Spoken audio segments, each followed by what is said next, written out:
Nasukol ng mga operatiba ng Cebu City PNP ang isang street-level individual sa ikinasang bypass operation na nagresulta sa pagkakasamsam ng tinatayang 100,000 pisong halaga ng hinihinalang shabu.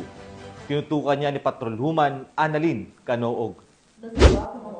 Ang nasa 102K na halaga na hininalang shabu mula sa street-level individual sinilunsad na bypass operation sa Barangay Kaputaw, Cebu City nito lamang Martes, 7 ng Oktubre sa taong kasalukuyan. Kinilala ni Police Major Timothy Romanelos, Station Commander ng Police Station 2, Cebu City Police Office ang suspect ni si alias Ungas, 48 anyos, residente ng Purok 3 Lower Barangay Kaputaw, Cebu City. Dakang alas 8:40 ng gabi nang magsagawa ng bypass operation ang operatiba na kung saan naaresto ang suspect. Nakuha mula sa kanya 3 pakete na hinalang shabu na aabot sa 15 na gramo at may standard drug price ng 102,000 pesos, Winston na cigarette box at bypass money. Agad na dinala ang suspect sa nasabing himpilan para sa dokumentasyon at tamang disposisyon. Patuloy ang maigting na kampanya ng kapulisan laban sa illegal na droga bilang bahagi ng advokasya para sa isang ligtas at maayos na pamayanan sa ilalim ng bagong Pilipinas. Mula dito sa Cebu City Police Office, ako ang inyong Police News Network Correspondent, Patrolwoman Annalyn N. Canoog.